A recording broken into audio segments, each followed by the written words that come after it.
तो मैं इस सिलेबस से हट के पूछना चाहता हूँ। देखिए कई बार मिथिलांचल वासियों की तरफ से ये कहा जाता है कि मिथिला राज्य हमरा चाहिए मिथिला राज्य। तो बीजेपी के द्वारा ये जो ध्यान दिया गया है या किसी भी सरकार की तरफ से जो अभी मौजूदा वक़्त में हम एनडीए की सरकार को मानकर चले, तो क्या लगता है कि सरकार जितने भी मतलब मिनिस्टर हैं और खासकर प्रधानमंत्री नरेंद्र मोदी, अटल बिहारी वाजपेयी को देखें उस समय जब मिथिला को 8वीं अनुसूची में दिया गया था, तो क्या माना जाए कि अब प्रधानमंत्री नरेंद्र मोदी का भी ध्यान मिथिलांचल पर है और कुछ ऐसा हो सकता है कि आने वाले टाइम में बिहार से फिर एक और स्टेट की हम संभावनाएं देखें?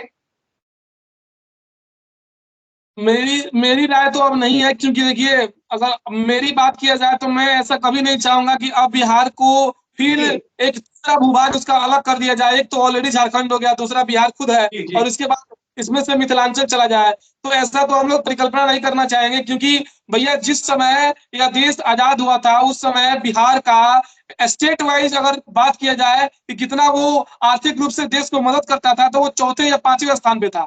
लेकिन कहीं ना कहीं जी, से इसका कारण ये था कि उस समय झारखंड बिहार से जुड़ा हुआ था, खनिज संपदा थी हमारे पास, हम बड़े बड़े व्यापक राज्य भी थे, सुख समृद्धि भी थी हमारे यहाँ, और हम बहुत अच्छे आर्थिक रूप से भी सक्षम राज्य थे। अभी क्या स्थिति है आपको भी पता है और हमें भी पता है।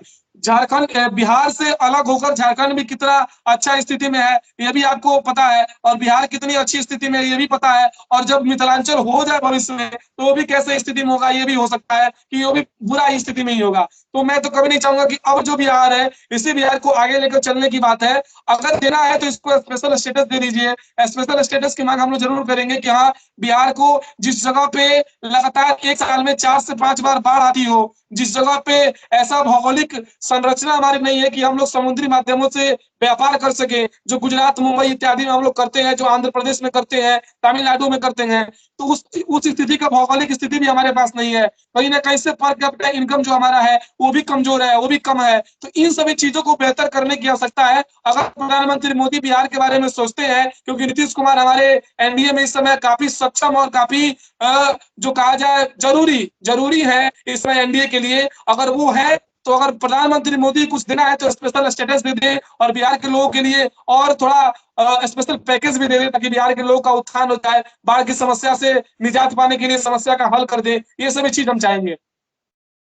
आज वैसे भी बिहार के लिए खास दिन है, ऐतिहासिक दिन है, तो इसीलिए मैं फिर से इतिहास में जाना चाहता हूँ। आपने जैसे कहा और हम सभी जानते हैं कि एक समय था जब भारत आजाद हुआ था, तो चौथे आर्थिक राज्य के तौर पर बिहार को जाना जाता था। आज बिहार कहीं भी उसमें खड़ा नहीं नजर आता है। वो सबसे लास्ट में चौथे नंबर पे तो आ सकता है, लेकिन पहले में चौथे नंबर पर नजर कभी नहीं आता।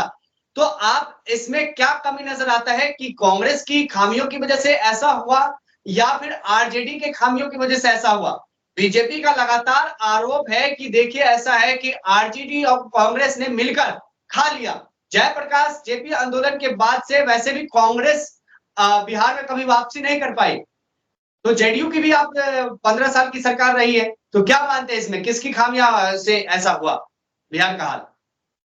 सबकी खामियां हैं, कोई ऐसी अगर किसी पार्टिकुलर पार्टी की बात बोले तो सबने किया है, ठीक है। क्योंकि इस स्टेट में अगर बात की जाए तो भारतीय जनता पार्टी को छोड़ दिया जाए, जो मुख्य रूप से अगर अकेले के दम पर सरकार बनाने में अगर देखा जाए तो बीजेपी को छोड़ के बाकी सबने बनाया है, ठीक है। तो कहीं ना कहीं से अगर अगर किसी स्टेट का पीछे होने का कोई कारण है, अगर झारखंड की ही बात कर ले तो सिर्फ एक वहां का इस समय झारखंड मुक्ति मोर्चा है, जो हेमंत सोरेन की पार्टी है, वही सिर्फ जिम्मेदार नहीं है। इससे उससे पहले जो रघुवर दास थे वो भी भारतीय जनता पार्टी के वो भी थे। तो इस तरीके से बिहार की भी वही स्थिति है। सिर्फ एक पार्टी ने परिवारवाद की राजनीति यहाँ पे रही है, लेकिन सिर्फ एक पार्टी विशेष ने बिहार को पीछा नहीं किया है। यहाँ की जनता का भी दोष है, जनता ने भी बहुत कुछ किया है। शिक्षा के ऊपर ध्यान नहीं देना, छोटे से छोटे बालकों को पलायन के लिए भेज देना, जाओ बाहर से कमा के लाओ, तो ये सब